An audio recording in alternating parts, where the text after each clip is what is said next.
बिस्मिल्लाहिर्रहमानिर्रहीम। अस्सलाम वालेकुम। उम्मीद है मेरे सब प्यारे व्यूवर्स खैरियत से होंगे। यह है ताज किचन और मैं हूँ उज़्मा साजिद। आज मैं बना रही हूँ रमज़ान स्पेशल इमली की खट्टी मीठी बड़ी मज़े की चटनी। तो जो मेरे चैनल पर नए हैं वो जल्दी से मेरा चैनल सब्सक्राइब कर लें। तो चलिए हम स्टार्ट करते हैं। इसके लिए मुझे चाहिए 100 ग्राम इमली ली है। ये मैंने बिल्कुल भूरे कलर की इमली लेनी है। काली कलर की इमली नहीं लेनी, क्योंकि काले कलर की इमली जो है उसमें ना टेस्ट होता है, वो खट्टी भी हो जाती है और पुरानी हो जाती है। तो इसके लिए बिल्कुल भूरे से रंग की जो है वो इमली चाहिए। और इसको जो है मैं 1 घंटे के लिए नीम गर्म पानी में भिगो कर रख रही हूँ, ताकि जो ये नरम पड़ जाए अच्छे से।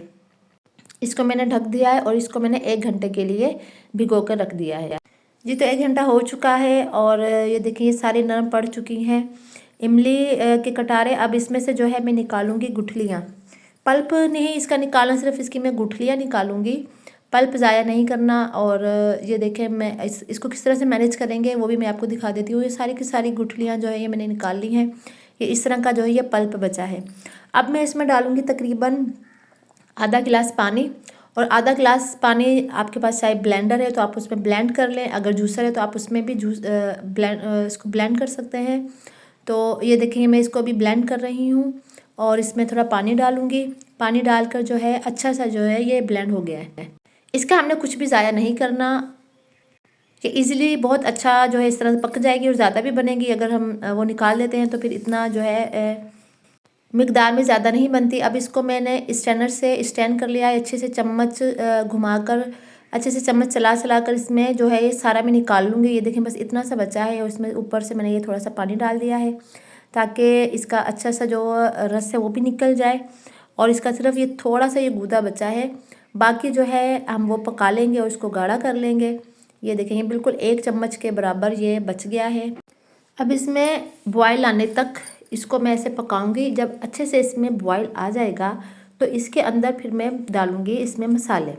इसमें अब मैं डालूंगी, ये देखिए बॉयल आ चुका है बिल्कुल सब अच्छे से। अब इसमें मैंने डाला है छोटा सा अदरक का टुकड़ा और 1 दालचीनी की छोटी सी स्टिक जो है मैंने इसके अंदर डाल दी है। 1 टीस्पून में कुटी हुई लाल मिर्च डाल रही हूँ, कम या ज़्यादा आप कर सकते हैं।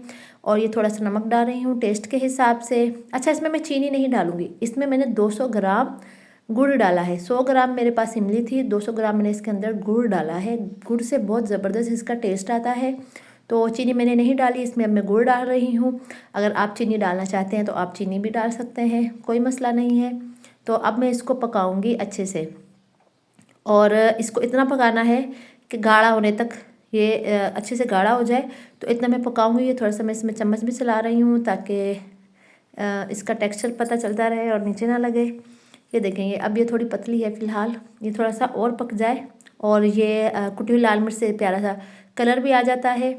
और इसमें अब ये जो है तकरीबन पक चुकी है। ये इसमें से मैंने अदरक और दालचीनी का टुकड़ा निकाल लिया है। इसको ठंडा करके मैं एयर टाइट जार में बंद करूँगी और इसको मैं रख कर दूँगी फ्रीज़। ये देखें इस तरह का इसका जो है कंसिस्टेंसी होनी चाहिए। बहुत मज़े की, बहुत ज़बरदस्त सी बनती है। एक बार आप बना लें और पूरा रमज़ान जो है आप इसको फ्रीज़ में स्टोर कर लें।